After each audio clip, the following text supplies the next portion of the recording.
આજે એમ ધ્યાનાનંદ સ્વામીની વાત કરીને એક સંત કોઈ સદગ્રસ્તને ઘરે, પહેલાં તો ઘરે જમવા જતા ને તો બહુ ભાવુક હતા ગ્રસ્ત, સમજ્યા ને. હવે કેના જેવા હશે સભામાં કોણ બહુ ભાવવાળા હું ઓળખું ને કે તમારું નામે લઈ લઉં. બહુ ભાવવાળા કે આવા મોટા સંત આપણે ઘરે આજ ભોજન જમવા આવશે પહેલી વાર, અને બહુ સ્થિતિવાળા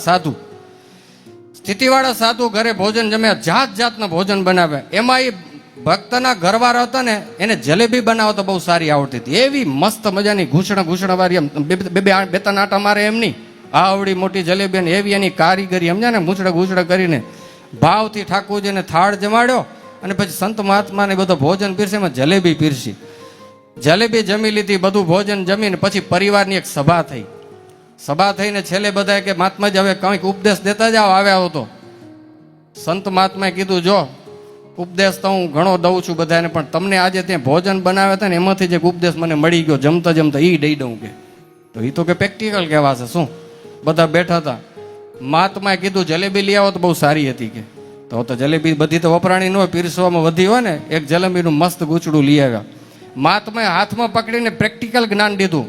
જો કે હું આમાંથી શીખ્યો જમતા કે આમ તો નિસ્વાદી લોટ ગોળીને પીનારો, પણ તમારો ભાવ હતો એટલે બધા ભોજન જમ્યો. પણ આજ તો હું ધન્ય બની ગયો, તમને દેવા જેવો ને મને લેવા જેવો ઉપદેશ આ જલેબીમાંથી મને મળ્યો કે. બધાને એમ થયું જલેબીમાંથી શું ઉપદેશ મળી ગયો આ મહાત્માજીને. એ કે ભાઈ ગજબ થઈ, આ જલેબીએ મને આજે જ્ઞાન દીધું. શું? એ કે મેં જોયું આની પોતાની કેટલીય ગૂંચવણ છે અંદરો અંદર, પણ જે ખાય એને મીઠાશ દે છે કે. પોતાની આટલી બધી ગૂંચવણ હોવા છતાં જે એને સ્વીકારે છે એને મીઠાશ દે છે. બસ આટલું જ શીખજો કે તમને ગમે એટલી ગૂંચવણ હોય પણ જે તમારા નજીક આવે ને એને મીઠાશ દેજો. આટલી જ શિખામણા જલેબીમાંથી લેવાની છે. અને ગૂંચવણો રહેવાની જ છે. કોણ એવો છે આમાંથી કે જેને ગૂંચવણો ન હોય? હાલો, કંઈક જાતની મગજમાં ગૂંચવણો છે, કહેવાય નહીં એટલી જલેબીને ગૂંચણા કરતા ગણી. પણ આપણે આટલું શીખવાનું છે, એ ગૂંચવણો બધેને કહેવાની નથી, હસતે મોઢે રહેવાનું છે. એ ઘૂંટડા બધા પીવાના છે. જે આવે ને મીઠાશ અને પ્રેમ આપો. અને આ કારીગીરી ખપતી હો તો વિધાઉટ સંતના સમાગમ વિના યુ કાન્ટ. પુરુષોત્તમ નારાયણની ઉપાસના, સાચા સાધુનો સમાગમ હશે તો ગમે એટલી ગૂંચવણો હશે પણ તમારા નેત્રમાંથી મીઠાશ, વાણીમાંથી મીઠાશ, કાર્યમાં મીઠાશ નીકળતી જ રહેશે. ગૂંચવણો એમને એમ પડી હશે પણ મીઠાશમાં ફેરફાર નહીં થાય. સમજાય છે? કેવી રીતે? આણદો કે પ્રમાણદા મહણે માણે ફેર. એક પરદેશ ગયો ન વિસરે, એને પાયે બેઠો ન પોહાય. એક તાંબિયાના તેર, બીજા લાખો દેતા ન મળે ને બીજા તાંબિયાના તેર. એ લાખો દેતા ન મળે. પરદેશ ગયો તો ભૂલાય નહીં માણસ કયો? તો કે જલેબી જેવો ગમે એટલો ગૂંચવાયેલો પણ આપણે સાંભળ્યા રાખે, આપણે મદદ કરે, આપણને ક્યારે પણ આપણે અવોઇડ ન કરે, આપણે નાખી ન દે, આપણું અપમાન ન કરે. આ કહેવાય મીઠો માણસ હો. નહીં તો માણસ પોતે ઘાયલ પડ્યો ને કેટલા એને ઘાયલ કરી નાખે. શું કામ? સ્થિતિનું બેલેન્સ નથી.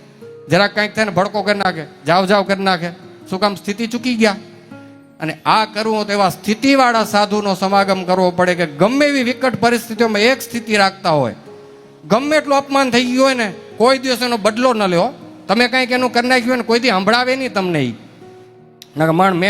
મેળ જોઈને બેઠા, ખબર ને, ત્યાં કર્યું ને મેળ આવે તેથી તને સંભળાવ્યું. 10-15 વર્ષે તમને સંભળાવે. તમે નહીં હો એવા કોઈ, કારણ કે અક્ષરધામની સભા નકા મારે દાઢમાં ઝેર રાખ્યો અને મેળ આવે તેથી થપાટ મારી લઈ. તો એ મીઠો માળ ન કહેવાય, એ ઝેરી કહેવાય, એ ડંજીલો કહેવાય. આપણે આ કથા સાંભળીને એવા થવાનું હોય, દુશ્મનને પણ કોઈથી સંભળાવવાનું નથી. આપણે હેરાન કરનારો મોકામાં આવી જાય તો આપણે એને હેરાન કરીને બદલો નથી લેવાનો. એને કહેવાય જલેબી જેવો મીઠો માણસ.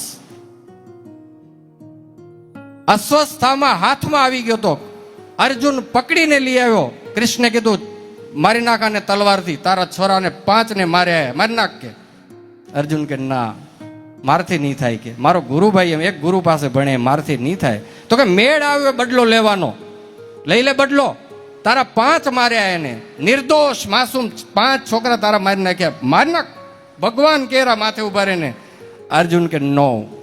પછી બહુ પ્રેશર કરીને ભગવાને ત્યારે અર્જુન કીધું પ્રભુ એક કામ કરો, હવે મને આટલી પ્રેશર ન કરો તમે.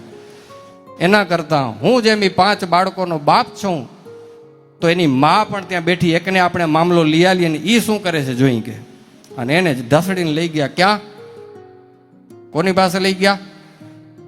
હે દ્રૌપદી માતા પાસે લઈ ગયા ને ત્યાં આ જ પ્રેશર ભગવાન કીધું કે હાથમાં આવી ગયો, રંગે હાથે પકડાઈ ગયો, તારા 5 દીકરાને મારતલ, આનો ન્યાય કર. કે અર્જુનને કે તારા પતિને કે માથું કાપી નાખે આનું. ત્યારે દ્રૌપદી માં કે ઈ નહીં થાય. કે શું કામ? એક માં રૂવેરી દીકરા વિના મને ખબર હે કે દીકરાના મૃત્યુ પછી માને શું દુઃખ હોય. બીજી માને દીકરાનું દુઃખ નથી દેવું, એટલા માટે એ નહીં થાય. એને છોડી દો. અવધ્યો અયમ બ્રાહ્મણ પુત્રો અયમ, એને મૂકી દો. બ્રાહ્મણનો દીકરો છે અને મારા પતિનો ગુરુ ભાઈ થાય, ગુરુ પાસે 2 ભણ્યા છે. મેળ આવે તો બદલો ન લે, એને કહેવાય હાચો હરિભગત ને હાચો સાધુ કહેવાય. ભાઈ આ શીખવા માટે આપણે પંડાલ માંડ્યો છે. આપણે તો બદલા લઈ દુશ્મનાવટ રાખી કેમ એનું પતન થાય.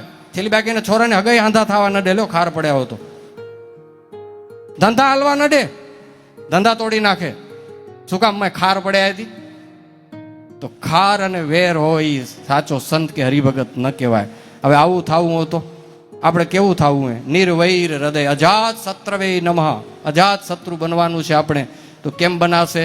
એવા અજાત શત્રુ હૃદયવાળા સંત કે સાંગજોગી કોઈ હરિભગત મળી જાય ને એનો સમાગમ કરજો તો આવું નિર્વૈર હૃદય બનશે આપણું. પછી આ ચરણ સ્થિર થશે, પછી આ હૃદયમાં મૂર્તિ દેખાશે. આ કચરો જ્યાં સુધી પડ્યો હોય, વેર ઝેર ખાર ગુસ્સા નફરત અંતરમાં પડે ત્યાં સુધી મૂર્તિ હૃદયમાં સ્થિર નહીં થાય.